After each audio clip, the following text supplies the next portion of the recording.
Hello, and thank you for standing by for Baidu's second quarter 2020 earnings conference call. At this time, all participants are in a listen-only mode. After management's prepared remarks, there will be a question and answer session.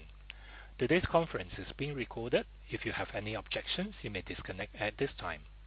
I would now like to turn the meeting over to your host for today's conference, Juan Lin, Baidu's Director of Investor Relations. Hello, everyone, and welcome to Baidu's second quarter 2020 earnings conference call. Baidu's earnings release was distributed earlier today, and you can find a copy on our website as well as on newswire services. On the call today, we have Robin Li, our Chief Executive Officer, Herman Yu, our Chief Financial Officer, and Dou Shen, our Executive Vice President in charge of Baidu's Mobile Ecosystem Group, our search and feed business. After our prepared remarks, we will hold a Q&A session.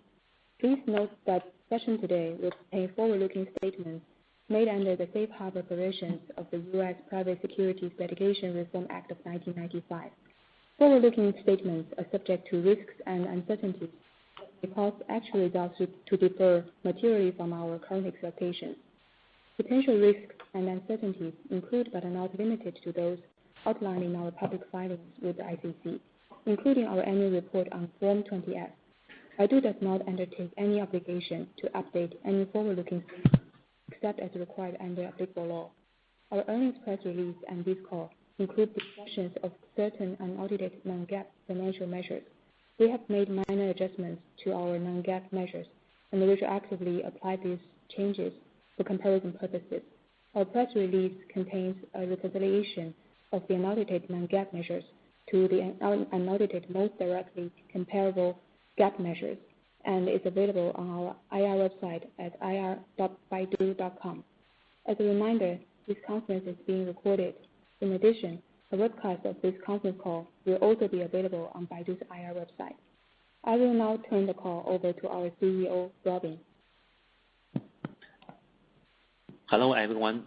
Baidu's total revenues in the second quarter reached RMB 26.0 billion, declining 1% year-over-year versus a 7% decline.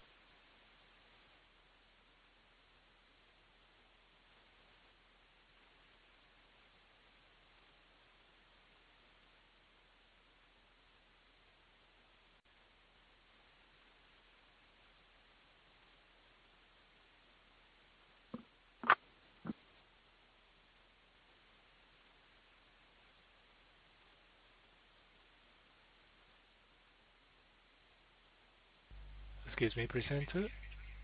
We do not have audio from your side. Can you unmute locally, please? All right. Let me repeat what I just said. Baidu's total revenues in the second quarter reached RMB 26.0 billion, declining 1% over year versus a 7% decline in the first quarter. Baidu Core contributed to the rebound, with the second quarter revenue growing 24% sequentially.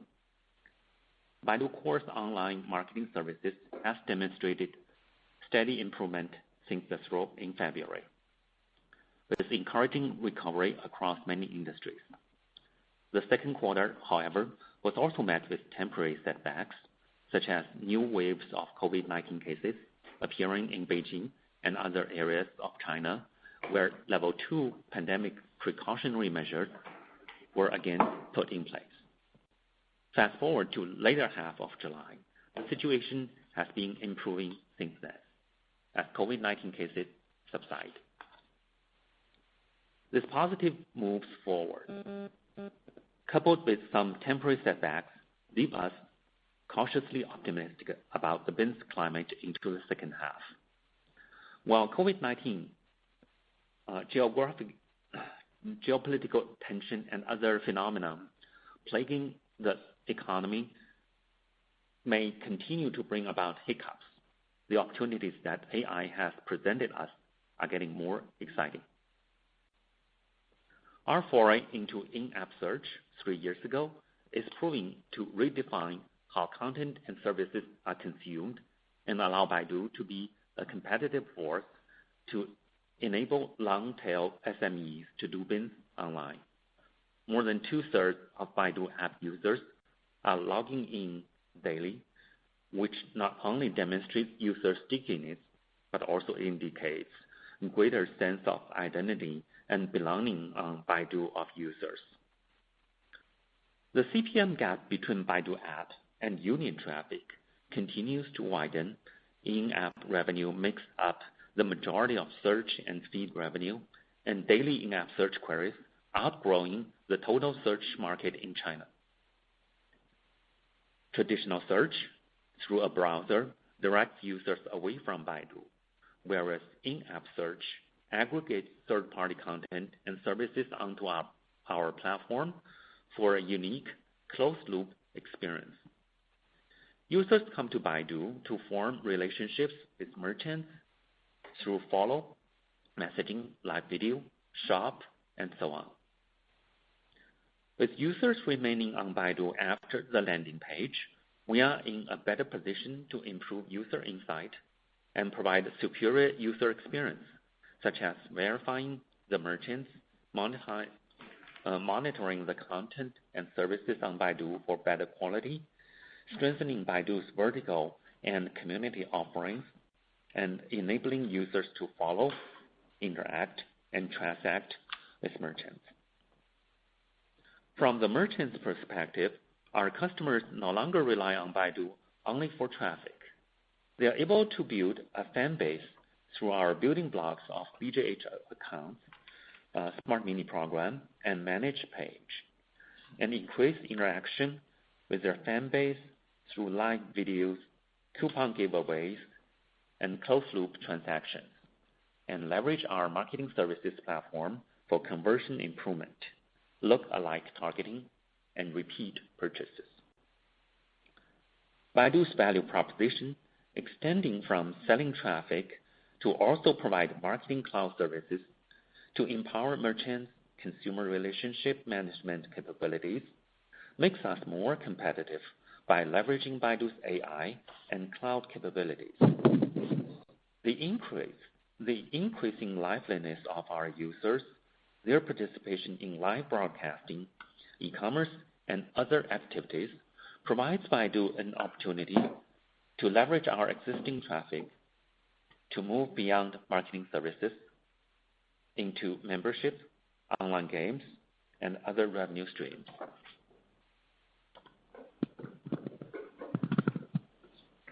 On new AI businesses, Xiaodu smart devices continue to sell well, despite the current economic situation causing headwinds to smartphones and other consumer electronics. Baidu Cloud is leveraging Baidu's leading AI to provide intelligent cloud solutions to enterprises to help them digitize and do more with AI computing. Apollo continues to make advances in autonomous driving and commercialization, particularly in the area of smart transportation, which stands to benefit from the new infrastructure initiative that China is pushing to reignite the economy.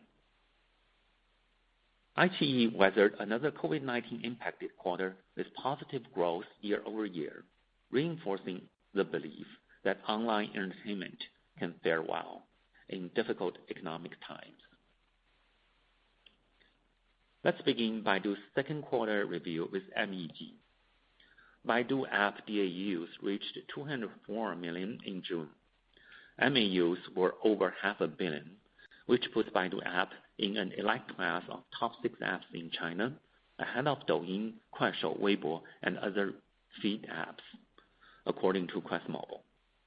In-app user engagement on Baidu app remained strong, with in-app search queries growing 28% year-over-year in the second quarter, thanks to improving user experience and the expansion of third-party content and services on our platform. Let me talk about video social services and monetization for MEG. First, on video. Baidu app is becoming a powerful distributor of video content.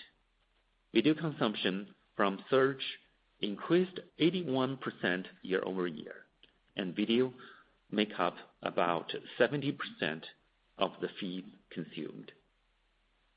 For Baidu's set of 6 knowledge products such as Baidu Wiki, Baidu Knows, video contributed to almost a third of the page views, up from less than 20% at the beginning of the year. Our efforts in fortifying the content on Baidu with video is showing incredible results. For example, in the area of healthcare, PGC videos expanded rapidly, resulting in total video views surging over 5-fold from the prior quarter. Live streaming is becoming a popular way for professionals to share their content on Baidu. We are making live streaming easy to conduct on our building blocks, especially for non-entertainment oriented content creators. For example, daily non-entertainment live video sessions on Baidu app surged by more than 4-fold, and monthly viewership grew by 80% in the last 3 months. Topical live sessions such as Baidu Wiki Virtual Zoo, Summer Art Festival, and Wandering Through Civilization Season 2 attracted over 40 million viewership in the second quarter. Industry experts are also live streaming on Baidu. For example, live video sessions by healthcare experts nearly tripled in the last 3 months, even as COVID-19 subsides in China.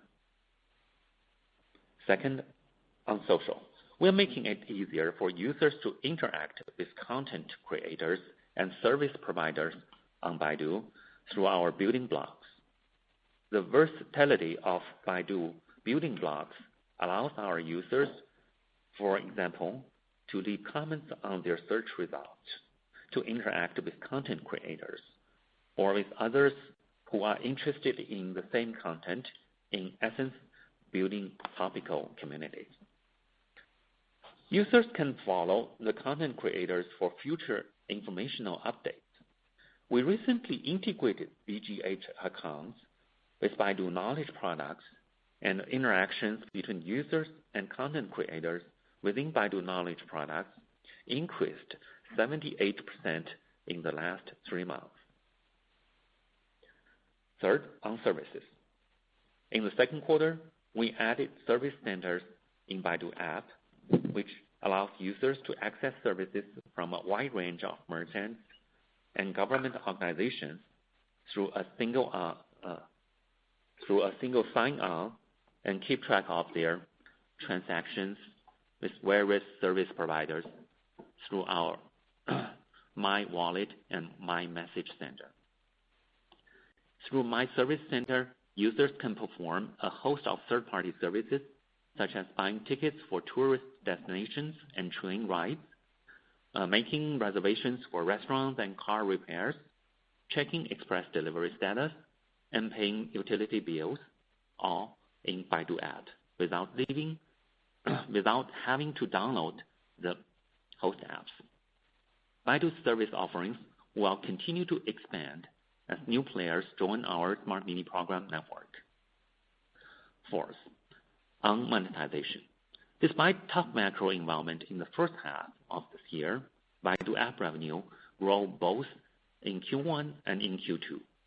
Baidu app search traffic continues to see healthy growth, and the CPM gap between in-app search and browser search continues widening, validating that Baidu's in-app strategy is coming to fruition.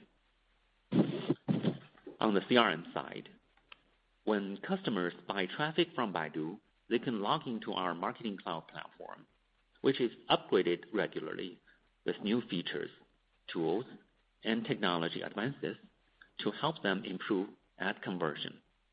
By enabling our marketing service customers to perform consumer relationship management, we are transforming search from directing traffic to enabling customers to engage and improve the lifetime value of the consumers they acquire on Baidu.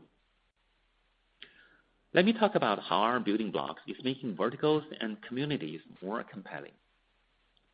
The healthcare and wellness industry makes up almost a tenth of China's GDP. Baidu Health is fortunate to be a top healthcare and wellness platform in China, and our strong brand has gained further recognition amid the spread of COVID-19 into a pandemic. Year to date, top-tier doctors joining Baidu Health has increased 87%, and our partnership covers the majority of the top hospitals in China. The aggregation of quality healthcare content on Baidu, from healthcare expert newsfeed to short video to live broadcasting, has increased our healthcare traffic and resulted in online doctor consultation more than doubling from last year. We see such progress to naturally lead to offerings of online prescription, dietary supplements, and other related products and services over time to enable more people in China to access quality healthcare and wellness services. Baidu building blocks are also helping to form topical communities. For example, we hosted approximately 100 live broadcasting sessions conducted by experts on national cultural heritage in the second quarter, which created a community following for jade, antique jewelry, and collectibles. Various stakeholders in the community sprouted up on Baidu, such as collectible valuation specialists, merchants using live broadcasting, e-commerce, and other feature sets to enable long-tail merchants to better monetize on Baidu. The versatility of Baidu's building blocks is also allowing a strong community of students and parents to form on Baidu. For example, students can watch the 400+ live broadcasting sessions offered by over 100 universities and educational experts from our feed and smart mini programs, as well as check their entrance exam scores, research suitable universities, and learn about popular majors based on Baidu's big data. While at an early stage, we see community formation from the interplay of Baidu building blocks as a way to further enrich Baidu's position as a leading knowledge and information-centric internet platform. Empowering content and service providers to monetize on Baidu will ensure a robust and growing content and services ecosystem, paving the way for additional monetization opportunities in the future. Moving to DuerOS, Xiaodu series of smart display and smart speakers was the best-selling in speaker category on JD.com during June 18 shopping festival. Xiaodu series of smart devices is building a strong brand in a marketplace. While with Baidu's leading AI capabilities such as voice search and multi-input modality, DuerOS Skills Store now offers over 4,000 skills in wide breadth of content, including children, learning, online games, videos. Turning to Baidu Cloud and AI services, we are at an early stage of intelligent transformation, empowering traditional industries through the use of AI and their operational data to increase productivity and improve their service offerings. Businesses are coming to the realization that they have to innovate through AI or be left behind. While many cloud enterprises are chasing after scale in areas such as CDN and IaaS, Baidu Cloud is positioned as a one-stop shop for our customers' cloud needs, and more importantly, differentiating through intelligent solutions by leveraging Baidu's leading AI, paving the way for long-term growth. For example, Baidu formed a strategic partnership with China National Building Materials Group, the parent of 13 listed companies, with the aim to leverage Baidu AI PaaS equipped with big data and IoT edge computing capabilities to provide intelligent logistics, intelligent factory, and industrial autonomous driving. CNBM Group plans to use Baidu AI Pass paired with Baidu Intelligent Map to improve the routing efficiency of its logistics vehicles and track vehicles' whereabouts to improve operational efficiency and reduce production costs. Baidu's AI open platform is built on Baidu Cloud, offering over 260 AI capabilities, which is tapped at peak 1 trillion times a day by over 2.1 million developers. This gives Baidu incredible insight on how AI is best used. And at the World Artificial Intelligence Conference recently, Baidu Ernie, our natural language processing framework, earned highest honorary recognition, the SAIL Award. IDC recently published a report ranking Baidu Cloud #1 in China's AI public cloud market in 2019, based on revenue, AI cloud product portfolio, APIs used by developers. Turning to Apollo, we are making strides in autonomous driving, smart transportation, as well as connected vehicles. China's new infrastructure initiative is promoting municipalities to adopt smart transportation, and Apollo stands to benefit by providing local governments with V2X infrastructure, which supports add-on features including smart signaling, smart parking, and smart buses. To date, we have seen multiple 100 million plus RMB contracts, which reflect how municipal governments are intelligently using technology to improve the living standard of citizens in their community. DuerOS for auto is also a promising market, with electrical vehicles becoming ever more popular. Apollo robotaxi operations in Beijing, Changsha, and Hangzhou are expanding into larger networks and more complex road conditions, such as downtown streets. In working with Apollo customers, we are gaining valuable experience in the operation of autonomous driving, leading us to believe that the arrival of 5G will bring new opportunities for Apollo. For example, enabling the monitoring of driverless fleets from remote, which will increase the efficiency of auto operation to one person per multiple vehicles. In Q2, we completed the 145,000 square feet Apollo Park in Beijing, probably the world's largest autonomous driving and V2X test facilities, which supports associated functions including testing, operational command center, big data cloud control, vehicle warehousing, maintenance, and collaboration. With that, let me turn the call over to Herman to go through the financial highlights. Thanks, Robin. Hello, everyone. Welcome to Baidu's second quarter 2020 call. All monetary amounts used in my discussion are in renminbi unless stated otherwise. Baidu's total revenues reached 26 billion or $3.7 billion, decreasing 1% year over year, which is an improvement from last quarter's 7% decline. Our business improvement mainly came from Baidu Core, whose revenue reached 18.9 billion or $2.7 billion in the second quarter, decreasing 3% year over year, which is a significant improvement from the 13% decline last quarter.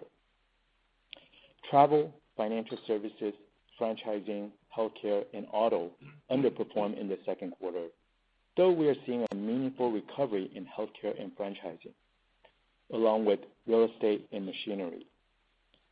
In-app revenue grew double digits year-over-year in the second quarter and made up more than half of our search and feed revenues. The robustness of in-app revenue and its increasing revenue proportion will be an important revenue driver. Our new AI businesses also saw strong growth, up double digits year-over-year, with strength coming from Baidu Cloud and Smart Transportation.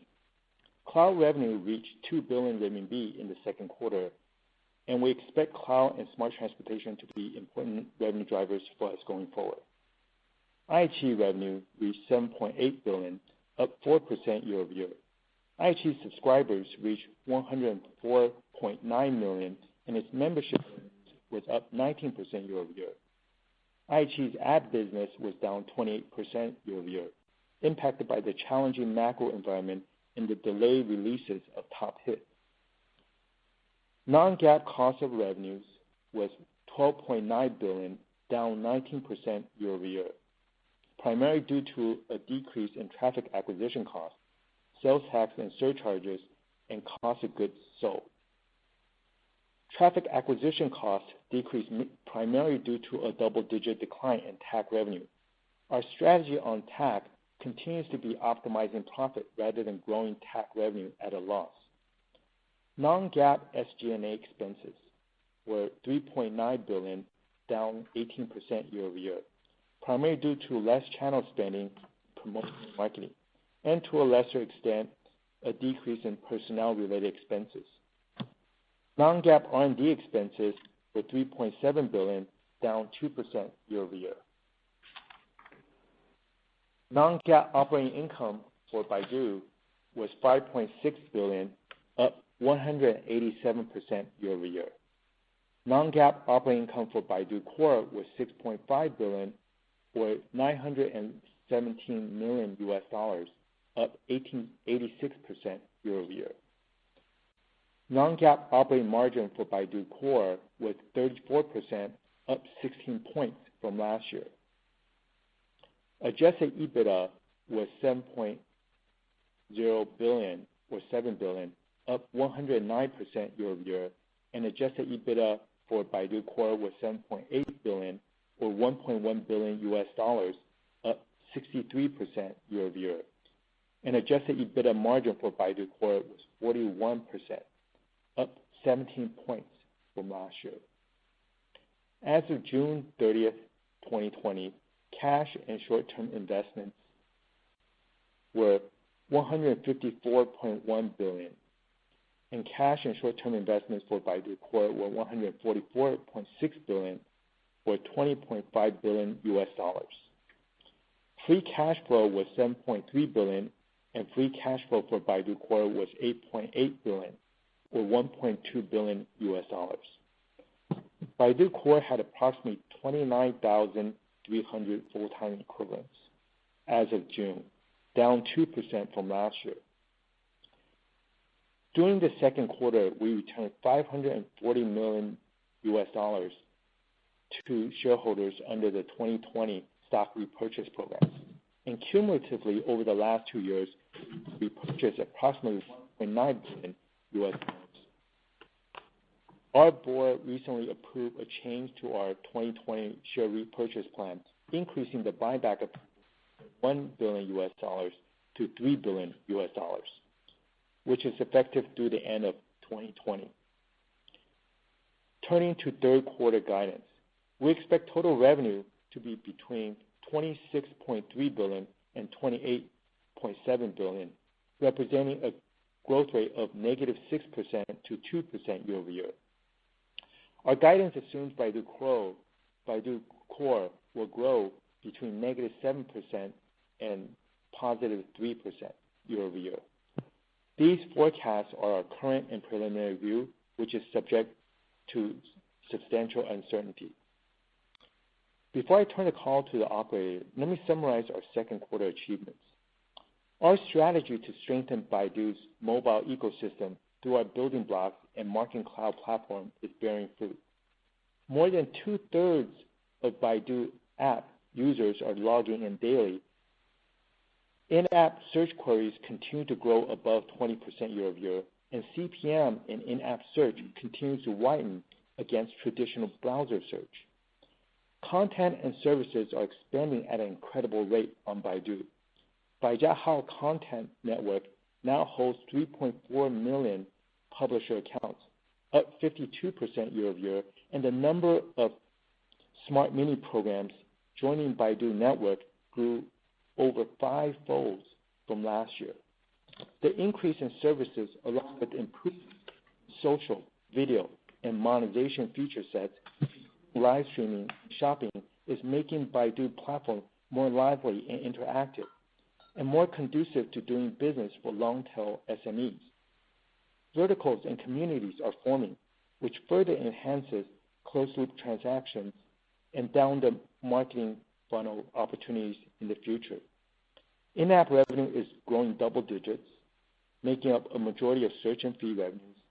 In-app revenue, together with new AI businesses, will be respectable growth engines for Baidu in the years to come. Our strong execution is also reflected by our results of increasing non-GAAP operating margin for Baidu Core by 16 points year-over-year, and adjusted EBITDA margin Baidu Core by 17 points. Such strong operating results from Baidu Core is an indication of Baidu's prudent approach to investments and growing quality revenues. Over time, we believe the true measure of value creation is the ability to increase cash flow for our shareholders. Operator, with that, let's now open the call to questions. Thank you.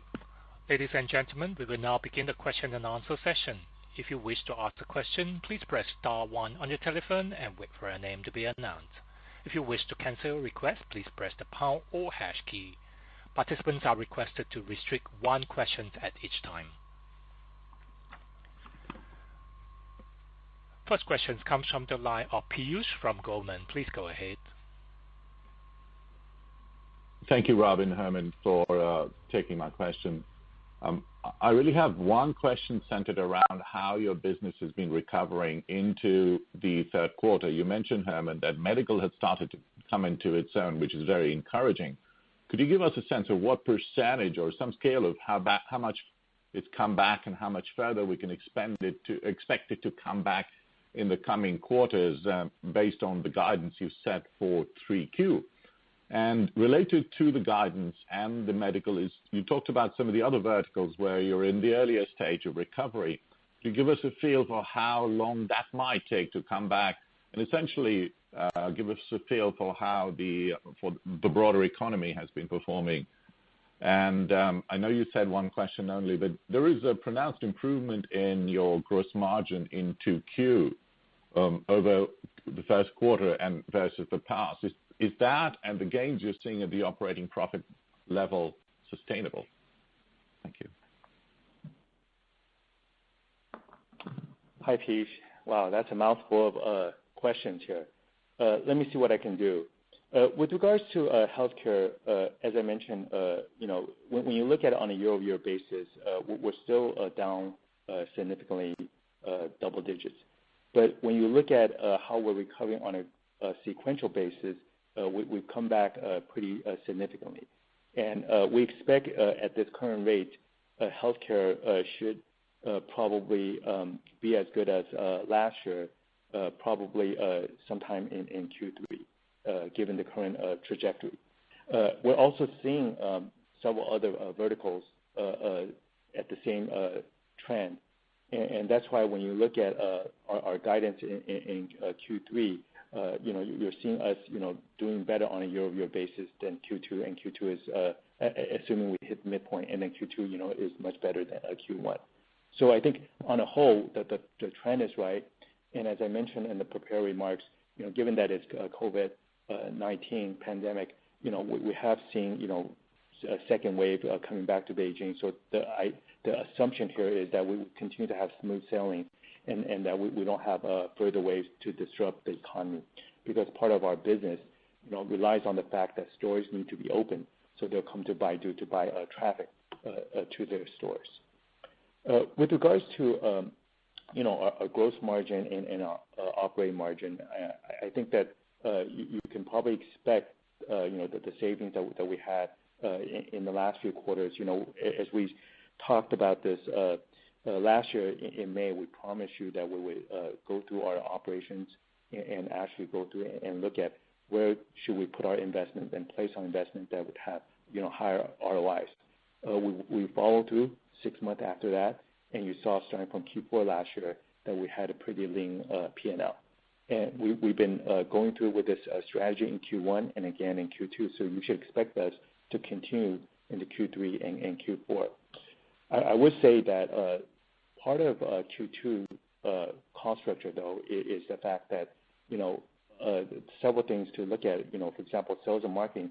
That's a function of whether we can actually spend. Right? If our revenue is coming in hard, it probably would be hard for us to spend on marketing, whether it's promotions or whether it's trying to buy more app installation because less smartphones are being sold. So as the economy gets back, there's more app installation that we could buy with high good ROIs. We're going to continue to buy. And then similarly, going into Q3, Q4, it was hard to do interviews, especially when people can come into the office. But as China opens up, we're going to be able to do that, and we're going to be able to hire and go according to our budget. So I would say that from going from Q2 to Q3, you should expect our cost of sales and operating expenses on a non-GAAP basis for Baidu Core to increase probably 10 to in the teens. I would say that's probably a good way to gauge this. Thank you. Thank you, Tom. Thank you for the questions. Next question comes from the line of Eddie Leung of Bank of America. Please go ahead. Good morning, guys. Just 2 questions. Number one, could you comment on your thought about the potential combination of Tencent and one of your competitors? Would that change the competitive landscape, and how Baidu can address the potential changes? And then number 2, probably more a housekeeping question. You mentioned that the COVID situation in Beijing affected the second quarter core business. So just wondering, could you help us to kind of get a sense of the potential impact and how much exposure of the core business to the advertisers in Beijing, for example? Thank you. Thank you for the question, Eddie. I'll take the first one. So it is actually not new between Sogou and Tencent. Right? So they have been working together for a long while. I think it is not new in terms of the collaboration.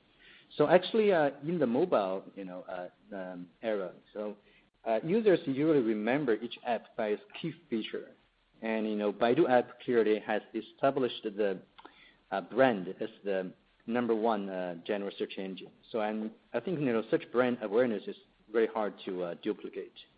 And what's more, for Baidu, we have moved to the Baidu app strategy to build our ecosystem within the app. So with that, actually, we already improved the user experience, far from the traditional general search engine. It is not just for users to get information, but also help the users to, experience the closed-loop experience, to complete the tasks in their mind, not only for service, but also even for shop online. So the more we build our ecosystem, and the more good features we can present to the users.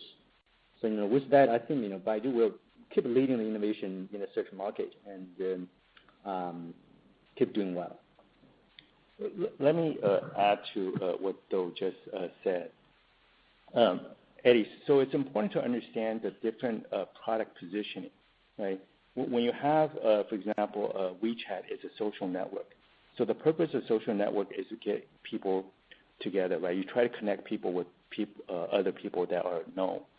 The purpose of search is not trying to connect people to people. It's trying to connect people to a certain content, whether it's text, whether it's photo, whether it's video. So when you go, for example, into a social network, you have their newsfeed, and what you want to do is it's usually trying to very short, and you want to just kind of get a very quick update, and you want to go through a lot of very feeds. Whereas when you're going into search, sometimes you're interested in a topic, as we mentioned in prepared remarks by Robin. You have people listening to live broadcasting for maybe an hour on a certain topic. You want just very rich content. Usually it's from whether it's social accounts, whether it's from certain apps, and we have a managed page, whether it's from websites. So the more information you have on that specific content, the more deeper you could dive in. That person who's doing the search would feel more comfortable that they have informed information. So when you start building a lot of search functions in a social app, you might be then good at search, but you will lose that social function.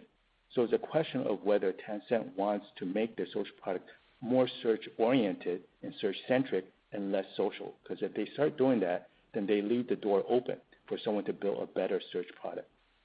Someone to build a better social product.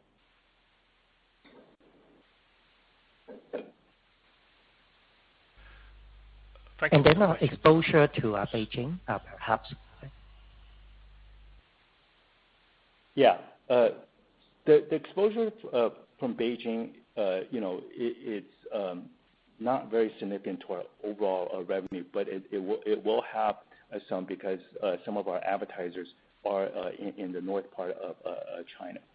So I would say probably it's in the single digit rather than more significant than that. Thank you, Herman and Dao. Thank you for the questions. Next question comes from the line of Alicia Yap of Citi. Please go ahead. And Jen, thanks for taking my questions. My questions is related to the revenue from the managed page, which this quarter increased to 30%, right, of the core marketing revenue. Is there a time frame that you anticipate all the ad revenues to be fully migrate to the 100% managed page? Is this feasible? So out of the merchants that previously on H5 websites, what is the percentage of the merchants that already switch over to the managed page versus those yet to shift over? And then just quickly follow up, can you describe the advertiser sentiment? Do you feel that the attitude of the spending has dramatically changed or affected in the last 2 months in light of another layer of the U.S. and China tension? Thank you. I will start with the first part. Actually, in Robin's opening remarks, he already mentioned about the percentage of the spending on the managed pages. So some of in the beginning for the managed pages, right? So our intention is to make the experience for the users safer and to get more true information. But later on, we are seeing more and more advertisers actually they start to use the managed page by themselves without our enforcement. So this is because we are adding more and more features to the managed pages so they can significantly improve their ROI. So in terms of the number of advertisers adopting managed pages, and it is even higher numbers because managed pages now can help the SMEs to easily to do business on our system, on our products. So that's why we are seeing more and more advertisers. They are adopting managed pages by themselves. And I think with more features and more advertisers realizing the advantage of the managed pages, so they are going to, the rate for adaptation will be even higher or faster. Yeah, and let me add to that, Alicia. Your question was, do we have a set target for a managed page? We don't have a set target. I think, as we mentioned many times, using our building blocks, the idea is that if we can get content on Baidu's platform, we'll have better user insight. We can provide better user experience, right? So the idea is not to have 100% of our revenue from managed page, but to have it from managed page, to have it from smart mini programs, because that's content and services from other apps, to have it from Baijiahao, so that we can promote creators and publishers and so forth. So obviously, the more of that, the better.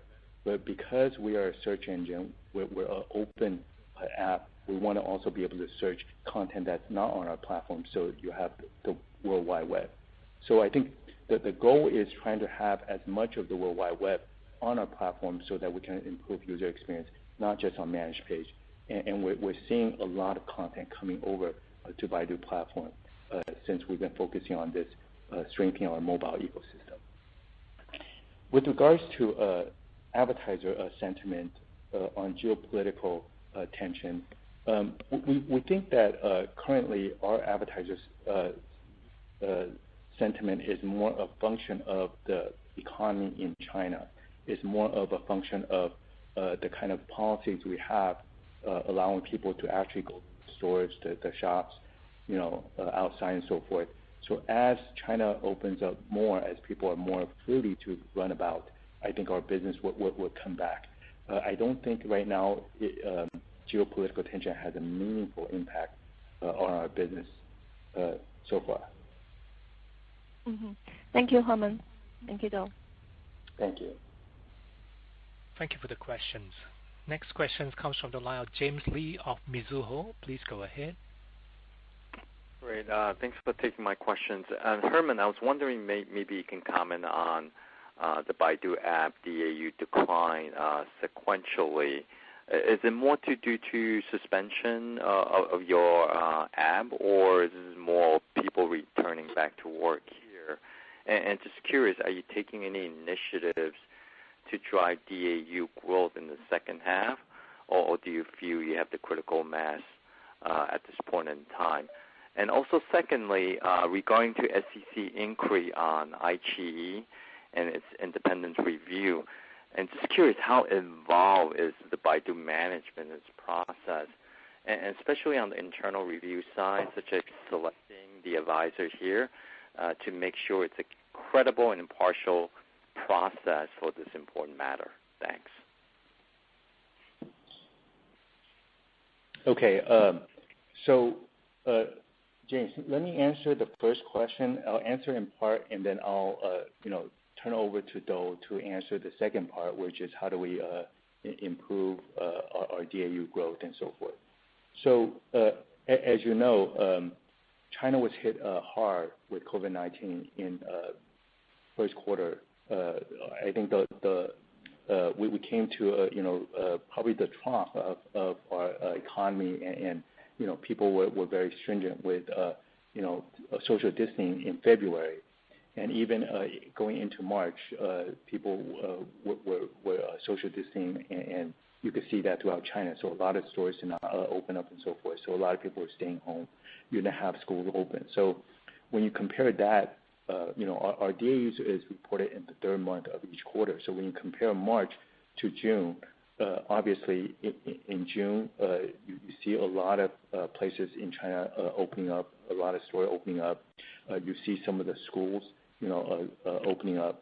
So I think the big differentiation between March and June is the fact that people were running about outside of their house, and as a result, they have probably less time spent on their apps. So when you look at basically the top apps in China, Quest Mobile is a good example. You can see that it's not just Baidu app. It's a pretty consistent trend with all the top apps that March was very high, and going into June, you're just going to have less traffic. I think with the companies that just reported over the last few days, you're seeing the same trend. With that, let me turn it over to Dou and talk about what we're doing trying to improve DAU growth. Okay. So we do have many approaches to work on to solve this issue, right? So as we said, we are adding more and more content and services to the app, right? So that we can increase the engagement between the users and our product. So this will help us, to get users staying longer and more frequent on this app. And also, so we are adding more features, not only content, the service, but also more new features to this product for a different group of users. So now we are developing some specific products for the colleges. When they come back to universities, campus, they are going to have a chance to use our new product. So with that, I think we already see the trend coming back, but for now it's because it's in the summer break. So we are going to see how our solutions are working or not in the near future. Yeah, and let me comment on the Iot SEC investigation. At Baidu, we have a zero tolerance for fraud. When there is a short seller report issued against our subsidiary, especially one that's quite autonomous, it is important to get an independent opinion. The audit committee of Iot stepped in and they summoned the internal audit as well as hiring an independent external advisor. This process is part of good corporate governance, and we think this validation process is important to earn investors' trust. Since I am part of the parent company, I am not directly involved in the independent investigation, and thus I am not in a position to comment on Iot's situation specifically. Perhaps I can talk about my understanding of how the process usually works. In addition to looking at short seller report, it is customary for independent external advisors to also perform forensic procedures on the rest of the financial numbers, which means the process will take time. The fact that the SEC is involved, they may ask the independent external advisor questions, and the independent external advisor may end up doing additional procedures. With COVID-19 in the backdrop, one should expect this process to be longer than normal. In past cases, without a pandemic, we have seen investigations lasting months and sometimes beyond a year. The positive side is that we have a very qualified independent external advisor looking into this situation. Typically, if evidence comes to light that there is reasonable doubt to believe a company is fraudulent and that their numbers are not reliable, then the company's auditor will pull their audit opinion and withdraw from the engagement. Again, having an independent set of eyes reviewing the situation is meant to put the allegations to rest. At Baidu, we will take action to ensure good corporate governance, if necessary, and operate with our investors' interests in mind. Only this way will we be able to tap the capital markets in the future. I hope this answers your question. Thank you for the questions. Next question comes from the line of Tian Hou of TH Capital. Please go ahead.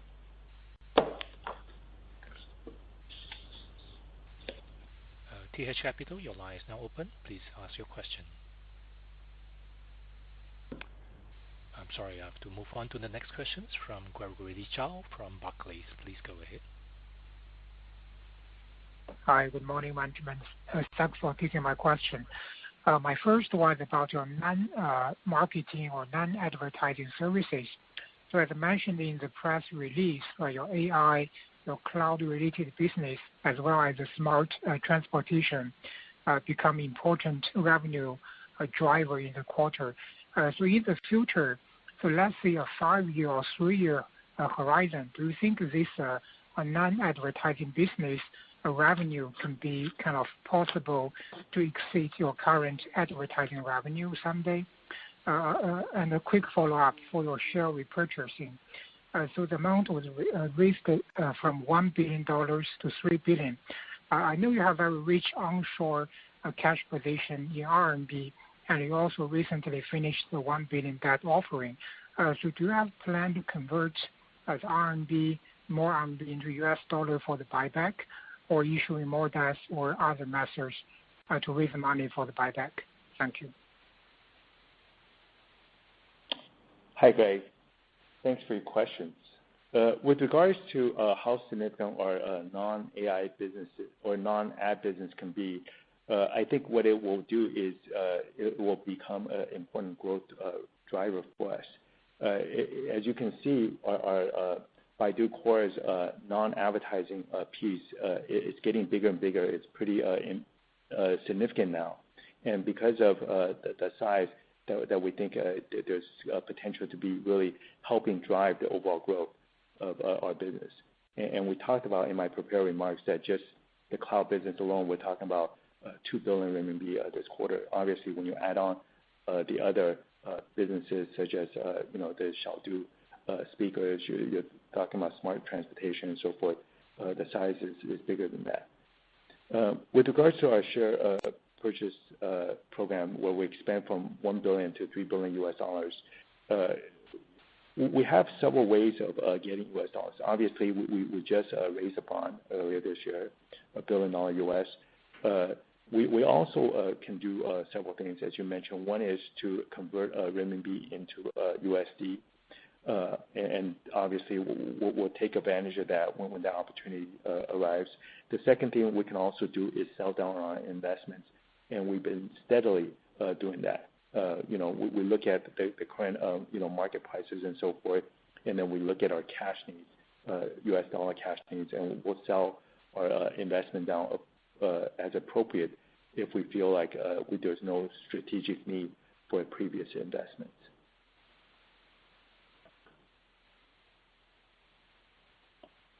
Thank you. Thank you for the questions. I'll move on to the next questions once again from Tian Hou of TH Capital. Please go ahead. Good morning, Herman, Jen, Shindong, and Robin. So my question is related to your investment.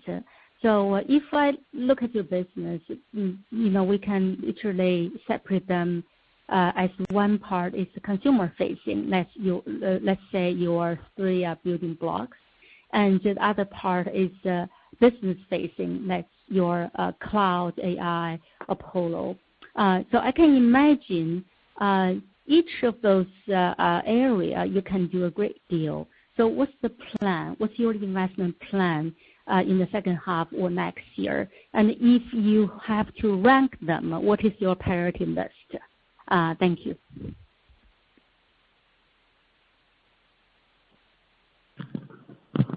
Tian, this is Robin. Let me try to answer your question. I think our consumer-facing business and business-facing businesses are all great businesses. They each have their own potential. The consumer-facing ones, during the prepared remark as well as the answers from Dou and Herman, you can see that there are still a lot of things we can do, especially using technology to provide better content and services to our users and provide better conversion for our advertisers. But for the business-facing opportunities, this sectors will grow apparently faster than the consumer-facing ones, and we will continue to aggressively invest in areas we picked. And these areas will grow year after year for many years, and we are leading in almost all the categories we decide to get in for the business-facing opportunities. Yeah, and let me just add to that, Tian. You talk about priorities. I think it's been pretty clear. We've been very consistent with our priorities. When you look at our 2C business is in-app services, right? And then outside of our AI businesses, we talk about the 3 businesses that we have, and particularly cloud. It's at a bigger scale, and it's a huge market, and we do have our advantage of having a leading AI capability. So The AI businesses, in addition to the in-app services, are our top priorities. And I think among the AI businesses, I think they're all good. They're all growing, nicely. And then I think cloud is a bigger scale, and that's probably something that we'll put more emphasis on. Thank you. In the interest of time, we have time for one question. The last question comes from Binnie Wong of HSBC. Please go ahead. Hi, good morning, management. Thank you for the time here. Congrats on the earnings beat with a meaningful margin improvement. My question here is on the Smart Mini Program, right? Looking at our competitive strategy, that is Mini Program and social network actually work nicely together to sustain the relationship with the users, and advertiser can actually feel it's their private domain. So how would that would change the advertising industry landscape, and then also our positioning in the Smart Mini Program? And then a quick follow-up here is that I recall, Robin, in your opening remarks, you mentioned that video is accounting for 70% of the feeds. So I wonder if you can discuss more about the pricing, because again, your competitor mentioning that the shift from banner ads towards feeds has seen like a meaningful improvement in the pricing. So meaningful increase in the pricing, I meant. So do you think this is also going to be one of our driver into the second half to see a faster revenue growth from here? Thank you. Okay, for the Smart Mini Program, as Robin already mentioned, right? So we see the increase in terms of the MAU, monthly active user. Actually, if we talk about the time spent on the Smart Mini Programs, so the growth is even much higher.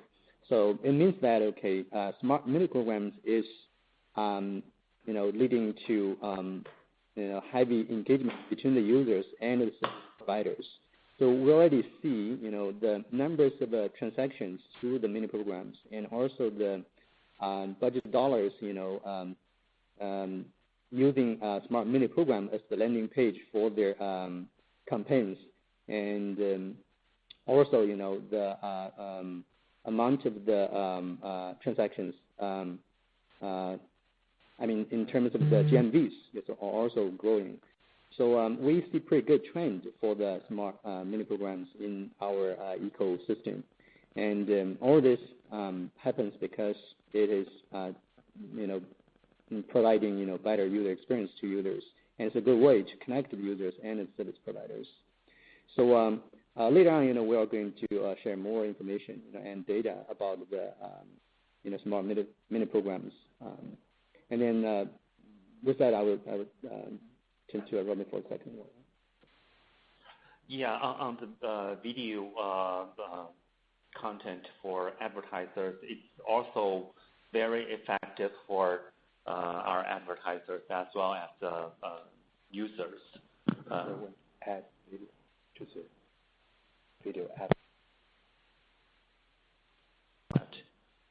And it improves the conversion for many of our advertisers. Therefore, as you know, most of our advertisers or ad budgets are performance oriented. So the pricing for ad creatives with video content is generally higher than the average. Is that what you're asking?